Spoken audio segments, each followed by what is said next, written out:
Hello, such a dickhead. I was going to put a bet on for the Grand National this afternoon, and I bowled up there, like, yeah, nice and cool. Got in there and it already started. I thought it started 35 minutes later than it actually did. So, I would have lost anyway. So, in the end I won. I was the big winner. Yeah, this is another film selection. I thought I didn't really like the one. I wasn't particularly happy with them yesterday, so I thought I'd do another one to get this out of my system. Also, I think I didn't really do Swingers justice. There's a lot I didn't say about it, like it's directed by Doug Liman, who went on to make, a few years later, went on to make the first Bourne film. I think I actually added that into some notes on the video.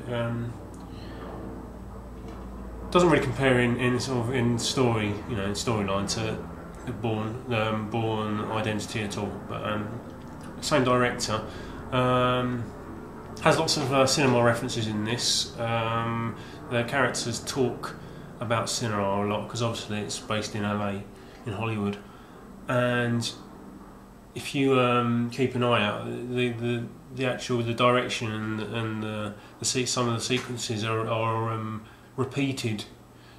They sort of pay homage to the discussions the characters have. If that doesn't really make sense, does it? There's for instance, there's a section where they're sitting down and they're talking about films, and that's it's in a cafe, and they're sat around a table, and that in itself is referencing Reservoir Dogs, the bit at the beginning of Reservoir Dogs where they're talking about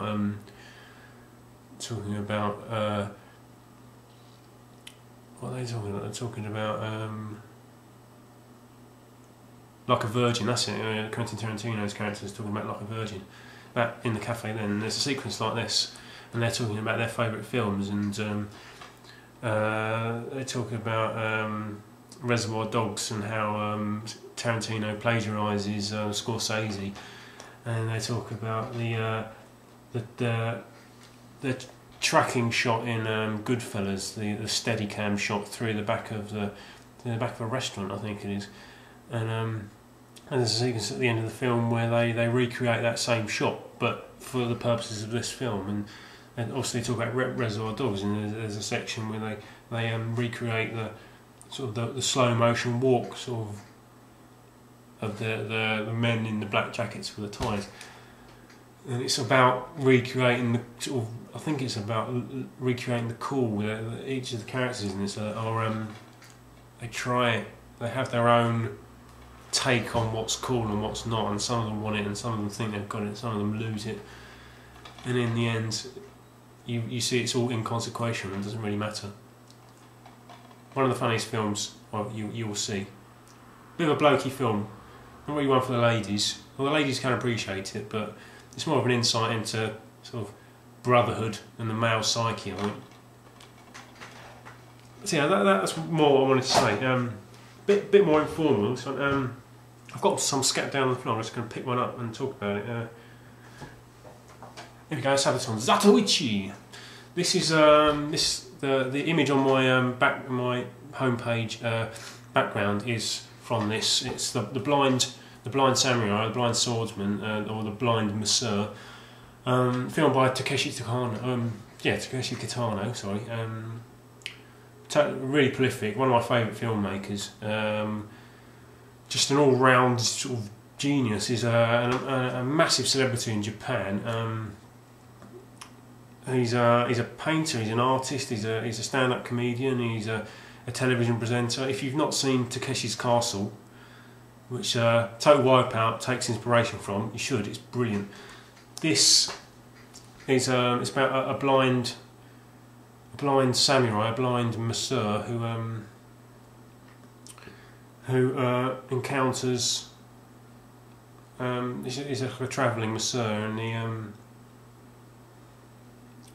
encounters a brother and sister who are seeking revenge for the murder of their parents, and the brother's posing as a concubine, and they're both like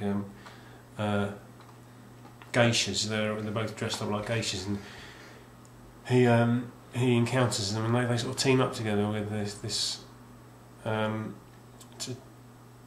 They take down the sort of local mob boss. It's incredibly stylish. The fight scenes in this are, I imagine, they're probably more realistic than anything you'll see, because they're over so quickly. It has computer generated blood spurts, which I really like. It's basically he has a walking stick, and that's his concealed sword. I think this was actually the story of this is there's a lot of films in Japan, or earlier films made of this story, and there I think this is the one that's really sort of made it big in the UK and the rest of the world, because of being connected with Takeshi Kitano, because he's such a global figure. There's a British or an American version called Blind Fury with Rutger Hauer. It was more of a modern day thing. This is pre-isolationist Japan. I couldn't exactly tell you what era it is, but there's lots of surreal sequences in this where a lot of the characters and the villagers start banging out rhythms as they work, and it turns into almost like a big song and dance. Not so much a musical, but they're like dance sequences. And I think that's sort of talking about it's like the Japanese work ethic, isn't it? It's the sort of working for the greater good. Zatoichi is an incredible film. The beat my heart skipped. This guy here is Romain Duris. He's being touted as the French Robert De Niro. A film made by Jacques Audiard, who has most recently made a film called A Prophet, which is incredibly well received. This one is just amazing. It's a remake of a film called Fingers by that had originally Harvey Keitel in it. It's by a guy called James Toback. The story is that this guy, his dad is he's a sort of dodgy property dealer. He rigs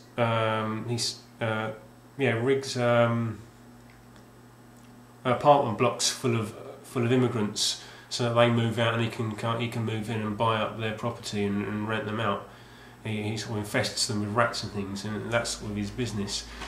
And this guy's his son, who's this character, he's got the debate whether to go into his dad's business or to follow his mum's wishes. His mum is deceased. Follow his mum's wishes and become a concert pianist.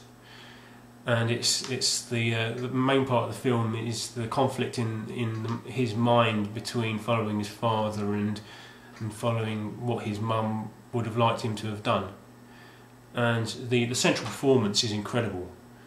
It's just really intense and quite wordy, because French French cinema is wordy, isn't it? But that makes it cooler. French cinema has its ineffable cool. It's natural, and this has it.